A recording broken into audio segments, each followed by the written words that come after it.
기하시 하나님의 말씀은 사무엘상 29장 1절부터 5절입니다. 자, 오늘은 다윗의 두 번째 영적인 암흑기입니다. 자, 우리가 앞서 27장에서 다윗이 블레셋 지방으로 갈 때 기도한 적도 없고 하나님께 여쭤본 적도 없었다고 그랬습니다. 자, 27장에서는 다윗이 블레셋에 머문 기간을 1년 4개월이라고 특정을 했는데, 자, 이 기간은 다윗의 일생에서 정말 지우고 싶은, 생각하고 싶지도 않은 그런 세월이 1년 4개월의 삶을 살았습니다. 자, 오늘 나와 있는 본문의 말씀은 블레셋이 전쟁을 나가는 겁니다. 전쟁을 나가는데 그 전쟁의 대상이 누굽니까? 이스라엘 사람인 거예요. 자, 우리가 지난번에 다윗이 이 블레셋 가드 왕 아기스 왕의 마음에 들기 위해서 어떤 일을 했습니까? 주변국들을 침략해서 거기에 있는 물건들을 약탈하고 거기 있는 사람들을 남녀노소 가릴 것 없이 무자비하게 죽였습니다. 그리고 아기스 왕 앞에 가서는 마치 이스라엘 사람들을 죽이고 약탈한 것처럼 거짓말을 했습니다. 이 이야기를 들었던 아기스 왕은 아니 자기 동족이었던 이스라엘 사람들까지 죽이고 이렇게 물건을 약탈한 사람이라면 내가 신뢰하지 않을 수 없다라고까지 이야기하게 되죠. 그래서 아기스 왕의 총애를 얻었습니다. 자, 그러나 그가 얻었던 이 총애는 주변 사람들을 죽이고 약탈하고 거짓말을 해서 얻었던 불명예스러운 재물이었고 거짓말로 가득 찬 인생이었죠. 겉으로는 아기스 왕의 총애를 얻은 것 같았습니다. 자, 블레셋은요 원래 5개의 부족이 하나의 연맹을 맺어가지고 이루어진 나라예요. 자, 그래서 5개의 부족의 수장들이 모여서 회의를 하기 시작합니다. 이번에 우리가 이스라엘을 치자. 뜻을 모으고 힘을 모아서 수많은 군대를 모아서 이제 이스라엘을 치러 갑니다. 자, 근데 다윗이 아마 엄청난 고민을 했던 것 같아요. 그래서 전쟁터에 나가는데 다윗의 부대 몇 명입니까? 600명이죠. 그들이 위치하고 있는 장소를 보면 알 수 있습니다. 자, 우리 한번 1절 말씀 한번 보겠습니다. 1절 다 같이 한번 얘기했습니다. 시작. 블레셋 사람들은 그들의 모든 군대를 아벡에 모았고 이스라엘 사람들은 이스라엘에 있는 생 곁에 진쳤더라. 자, 여기에 보니까 블레셋과 전쟁하는 대상이 이스라엘이에요. 다윗이 태어나서 자라고 엄마 아버지가 계신 곳, 형제 자매들이 있는 곳. 아무리 사울이 믿고 아무리 사울이 싫더라도 나머지 사람들은 나중에 다윗의 백성들이 될 사람들이잖아요. 큰일 났습니다. 자, 위치를 보겠습니다. 2절 한번 다 같이 읽읍시다. 시작. 블레셋 사람들의 수령들은 수백 명씩 수천 명씩 인솔하여 나아가고 다윗과 그의 사람들은 아기스와 함께 그 뒤에서 나아가더니. 지금 다윗이 5개의 부족 중에서 아기스 왕 부족, 그리고 그 아기스 왕의 군대 중에서 어디에 위치했습니까? 뒤에서 나아갔더라. 자, 다윗의 마음을 이야기하는 거예요. 지금 전쟁을 나가는데 지금 자기 민족을 치러 나가는 그 전쟁에 같이 합류해서 나가는 거예요. 여러분, 600명의 사람들이 있으니까 전쟁터에 나가면서도 수군거리지 않았겠습니까? 아니, 지금 전쟁하러 가면 내 친구들도 저기에 있을 거고 내 동네 친구들도 저기에 있을 거고 내 친척들도 내 형제들도 지금 이스라엘 민족 사이에 지금 있으면서 전쟁을 수행할 텐데 같이 가던 사람들도 잡을 안 서기겠죠. 너무나 힘들고 불안하고 어려웠겠죠. 지금 절체절명의 순간이 다윗에게 찾아왔습니다. 자, 어떻게 해서 이런 일이 벌어졌을까요? 다윗은 원래 블레셋이라는 나라에 가면 되나요? 안 되나요? 가면 안 되죠. 우리가 가끔씩 38선에서 근무하는 병사들이요, 북한에서 들려오는 어떤 방송을 듣고 현혹되어서 어쩌다가 한 명씩 북한으로 넘어가는 경우가 있습니다. 또는 부대에서 사고를 내고 같은 동료를 죽이고 총을 쏜 다음에 북한으로 넘어가는 병사들이 우리나라에도 가끔씩 있습니다. 근데 전쟁이 났다고 가정을 해봅시다. 그러면 그 사람은 누구한테 총칼을 거둬야 됩니까? 우리 자기가 태어나서 자라고 자기 동료, 친구, 형제자매에게 총을 겨눌 수밖에 없지 않습니까? 6.25 때 그렇지 않습니까? 6.25 때 북한군이 남한에 넘어와서 동네 머슴이라든가 총들에게 완장을 채워주니까 그 완장을 찾던 사람이 어떻게 했습니까? 같은 우리 남한 사람들 향해서 대창으로 죽창으로 사람들을 죽이고 뭐 그런 일이 벌어지지 않습니까? 무서운 일이 벌어졌죠. 자, 다윗의 입장에서는 지금 다윗은 블레셋에 아예 처음부터 가서는 안 되는 곳을 다윗은 간 겁니다. 자, 우리가 성경에서는요, 우리가 가야 될 곳이 있고 가서는 안 될 곳이 있다고 이야기합니다. 자, 우리 예수 믿는 사람들도 예수 믿고 나서 가서는 안 될 곳이 있습니다. 해서는 안 될 일이 있습니다. 자, 이것을 분별하는 것이 영분별이고 이것을 결단하는 것이 믿음입니다. 내가 교회 다니면서 내가 예수 믿고 집사가 됐으면서도 여전히 내 생활과 나의 행동은 가서는 안 되는 곳을 가고 해서는 안 되는 곳을 하고 봐서는 안 되는 것을 보고 해서는 안 되는 말을 여전히 우리가 하고 있다면 어쩌면 우리의 삶은 다윗처럼 어느 순간에 보니까 내가 같은 민족을 죽이는 전쟁터에 지금 수속되어 있고 그 안에 있으면서 자불완석이 되어서 어떻게 해야 될지 모르는 여러분 그런 인생이 되지 않겠습니까? 아브라함을 보십시오. 하나님께서 아브라함에게 내가 지시하는 땅으로 가라. 그 땅이 어디입니까? 가나안 땅이죠. 자, 그 땅에 말씀에 순종해서 갔습니다. 가서 보니까 그 땅에 뭐가 있어요? 기근이 있었더라. 창세기 12장 10절에 기근이 있었다. 기근이 무엇입니까? 굶주림입니다. 가뭄이라든가 흉년에 의해서 그 땅이 황폐화되어 가지고 사람들이 먹고 살 것이 없는 현상, 기근입니다. 아브라함이 어떻게 합니까? 하나님께 기도하지도 않고 물어보지도 않고 어디로 갔습니까? 애굽으로 내려갔어요. 애굽으로 내려가자마자 애굽에 있는 바로 왕이 이 아브라함의 아내인 사라의 미모를 보고 자기 아내로 취하려고 데리고 왔습니다. 아브라함이 어떻게 했습니까? 자기 목숨을 구명하기 위해서 내 여동생이다. 이렇게 하면서 자기 아내를 팔았죠. 하나님께서는 아브라함에게 은혜를 더하셔서 바로와 그 집안에 재앙을 내렸는데 우리 성경에서는 큰 재앙을 내리셨더라 그랬습니다. 자, 우리 이사야서 31장 1절부터 3절에 보니까 애굽으로 내려가는 자에게 화이 있을진저 그들은 말을 의지하고 병거의 많음과 마병의 강함을 의지하고 이스라엘에 걸어가신 이를 앙모하지도 아니하고 구하지도 아니하는도다. 하나님께서 손을 펴신즉 돕는 자도 넘어지며 도움을 받는 자도 엎드려 지나니 다 함께 멸망하리로다 그랬습니다. 우리가 애굽은 어떤 곳입니까? 우상이 있는 곳입니다. 수많은 우상이 있는 곳입니다. 하나님이 싫어하는 것들로 가득 찬 곳입니다. 지금 당장에 내 앞에 기근이 있고 어려움이 있고 힘든 일이 있다고 그래서 물론 이유는 우리가 너무너무 많겠죠. 여러분 가서는 안 될 곳으로 가면 되나요? 하나님께서 명하시도 아니하였고 인도하시도 아니하였는데 하면 되나요? 안 되죠. 우리가 잠언서 7장에 보면 어떤 한 청년을 이야기해요.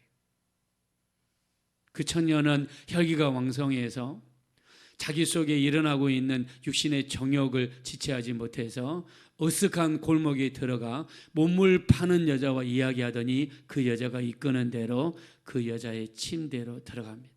이것을 성경에서 어떻게 표현했냐면 잠언서 7장 22절에 이는 소가 도수장으로 끌려가는 것과 같고 미련한 자가 벌을 받으려고 쇠사슬에 매이려 가는 것과 같다라고 표현했어요. 자, 우리 예수 믿는 사람들은요 가서는 안 되는 곳은 절대 가면 안 돼요. 봐서는 안 되는 것은 보면 안 됩니다. 해서는 안 되는 것은 하면 안 돼요. 우리가 하늘 우러러 한 점 부끄러움이 없는 시와 같이 하나님 우러러 한 점 부끄러움이 없는 삶을 살아야 될 줄로 믿습니다. 하나님 우러러 한 점 부끄러움이 없는 삶을 살아야 돼요. 그래서 우리 성경에서 우리가 해서는 해야 될 일이 있고 해서는 안 되는 일들이 있죠. 우리 로마서 12장 3절에 보니까 너희가 마땅히 생각할 그 이상의 생각을 품지 말고 오직 하나님께서 각 사람에게 주신 믿음의 분량대로 생각하라. 자, 우리는 생각할 이상의 그 생각을 품어서는 안 됩니다. 우리가 기도하면서 말씀 읽으면서 하나님께서 생각으로 말씀하시잖아요. 생각으로 깨달음을 주시잖아요. 우리 고린도전서 4장 6절에 기록한 말씀 밖으로 넘어가지 마라. 여러분, 선이라는 게 있어요. 사람과 사람 사이에도 선이 있고 우리가 회사에도 선이 있고 나라에도 선이 있어요. 넘어서는 안 되는 선이 있죠.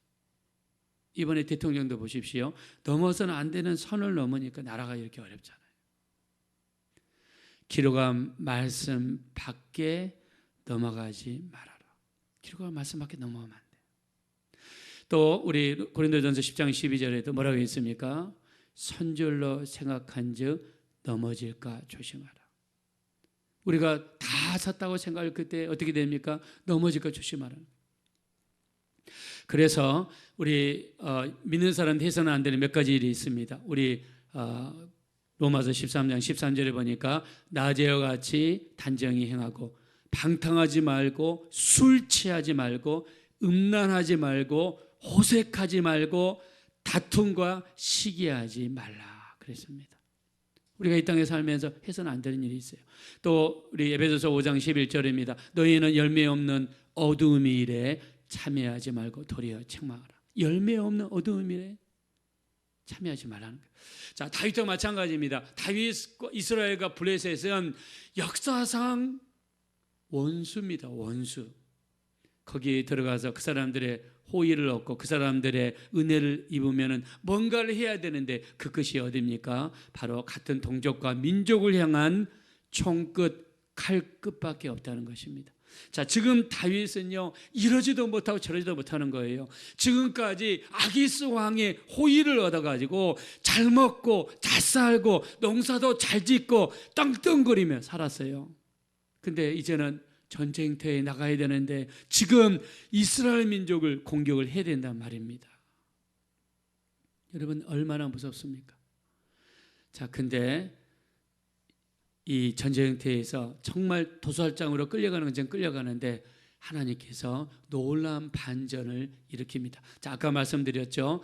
블레셋은 5개 부족이 모여서 연맹체를 이루는데 그 5개 부족의 수장들이 모여 회의를 하는데 갑자기 다윗을 사랑해 줬던 아기스 왕, 이 가드 족속이죠. 아기스 왕에게 딴지를 걸기 시작합니다. 자, 하나님 말씀으로 돌아가겠습니다.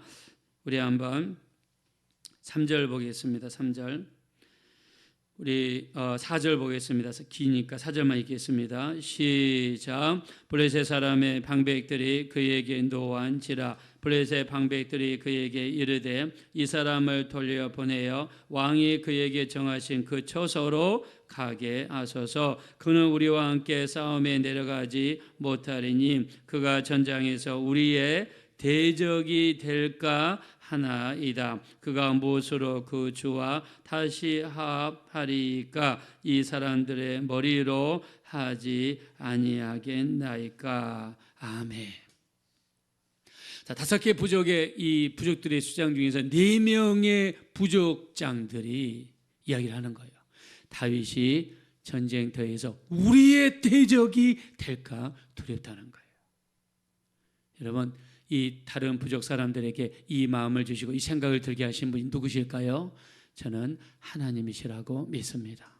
하나님께서 다윗에게 뭘 내주셨습니까? 피할 길을 내주신 거예요. 피할 길을 내주신 거예요. 저는 여기 이 부족들이 갑자기 마음을 돌이키고 뜻을 돌이켜서 갑자기 다윗이 다시 집으로 돌아갈 수 있도록 이런 일이 벌어졌는데 왜 이런 일이 벌어졌을까? 자, 1년 4개월 동안 살면서 아기스 왕은 다윗의 행동을 철저하게 믿었습니다. 자, 근데 왜 이런 일이 벌어졌을까? 저는 기도하면서 이런 생각을 해봤습니다. 다윗이 평상시에 하나님과 어떤 사람이었습니까? 기도하던 사람이고 찬양하는 사람이고 하나님과 깊은 교제를 맺은 사람이에요. 우리가 몇 가지 증거를 통해 알 수 있죠. 골리앗과 싸울 때 어떻게 이야기합니까? 너는 칼과 창과 단창으로 내게 나아오거니와 나는 네가 모독하는 이스라엘 군대의 하나님의 이름으로 나아가노라. 하나님께서 너를 내 손에 부지시리니 내가 너를 쳐서 내 목을 베고 블레셋 군대의 시체로 공중의 새와 땅의 들짐승에 주어 이 온 땅으로 하여금 이스라엘의 하나님의 계심을 알게 하리라. 할렐루야. 자, 다윗은요 오직 모든 말마다 하나님이었어요. 다윗은 평상시에 하나님과 굉장히 많은 기도를 나눈 사람입니다.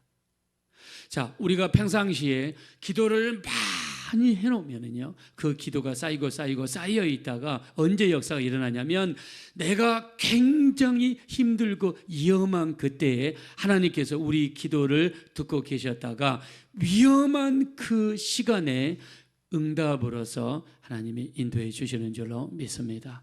그래서 우리가 평상시에 기도를 많이 해둘 필요가 여기 있는 거예요.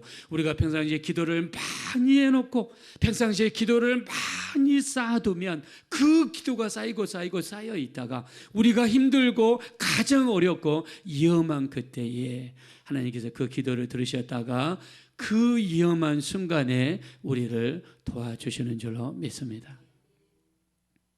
저는 그걸 너무너무 많이 느꼈어요. 저는 정말 많이 느꼈습니다. 아니, 나 요즘에 정말 기도를 많이 못했는데 근데 하나님께서는 놀랍게 역사해 주시는 거예요. 아니, 하나님 이렇게 나를 도와주신다고. 가만히 생각해 보면 그때 내가 드렸던 그 많은 기도를 들으시고 그 기도와 비슷한 일이 일어났을 때 이때 도와주시는구나 라고 느낀 적이 너무나 많습니다.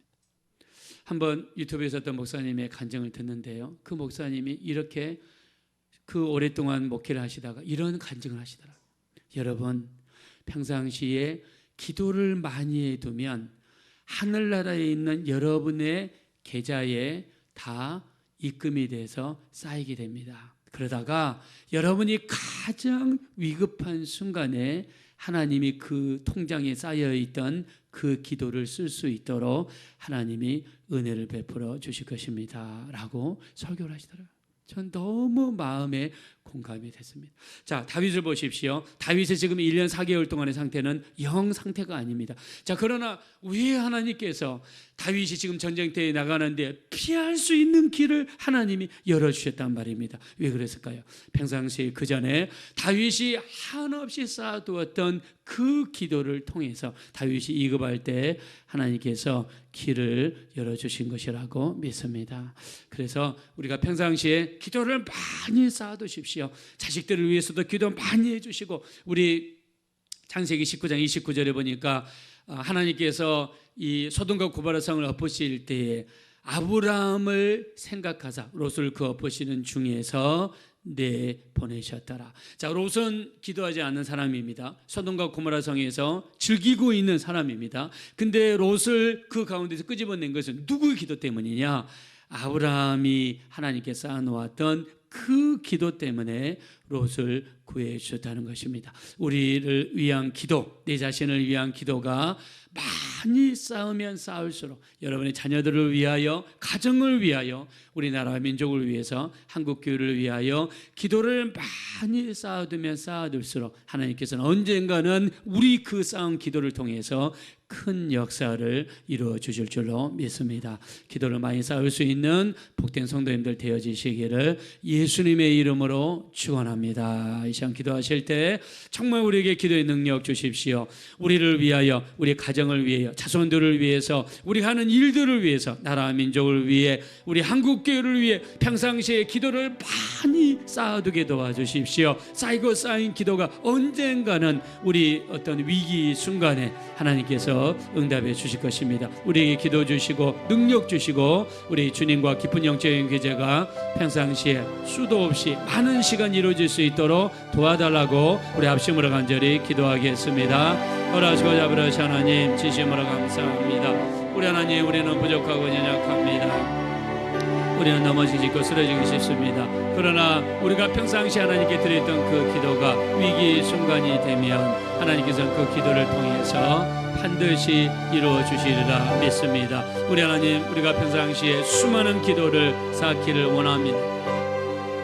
우리가 하나님 앞에 기도하고 무릎 꿇고 우리 하나님 앞에 많은 기도를 쌓기 원합니다. 이것이 바로 우리가 기도해야 될 이유입니다. 우리가 평상시에 많은 시간을 투자해야 될 이유입니다. 우리가 평상시에 기도에 두면 위기의 순간이 닥쳤을 때 그 기도가 우리를 건져내시는 줄로 믿습니다. 우리를 도와주십시오. 우리를 불쌍히 여겨주십시오. 평상시에 기도 많이 하게 도와주십시오. 우리 많은 시간을 기도에 투자하게 도와주십시오.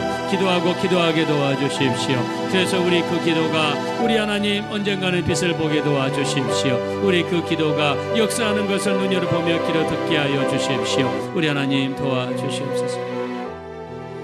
우리나라가 어렵습니다. 우리나라를 도와주시고 불쌍히 여겨주셔서 정치적으로, 안보적으로, 경제 외교적으로 우리나라가 안정되게 도와주시고 또 우리나라에 다시는 전쟁이 없게 하시고 북한에도 복음의 문이 열려서 우리처럼 자유롭게 예수 믿는 그날이 속히 올 수 있도록 우리 한국교회, 우리 많은 영혼들을 구원할 수 있는 우리나라와 민족이 될 수 있도록 붙들어달라고 기도하겠습니다. 돌아오시고 아버지 하나님 감사합니다.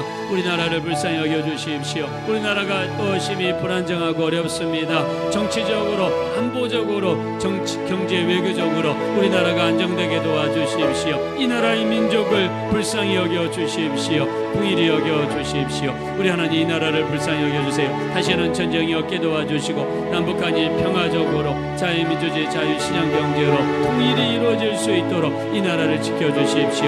이 나라를 보호하여 주십시오. 우리 하나님 북한에도 복음의 문이 열려서 우리처럼 자유롭게 예수 믿는 그날이 속히 오게 도와주십시오. 우리나라 모든 정치 지도자들을 축복하여 주십시오. 저들이 하나님을 경외하고 하나님의 뜻대로 이 나라의 민족을 잘 이끌 수 있도록 이 나라의 임금과 이 나라 모든 높은 지위에 있는 사람들을 축복하여 주십시오. 우리 한국교회의 놀라운 복음의 역사, 전도의 역사, 영원 구원의 역사가 일어나게 도와주십시오.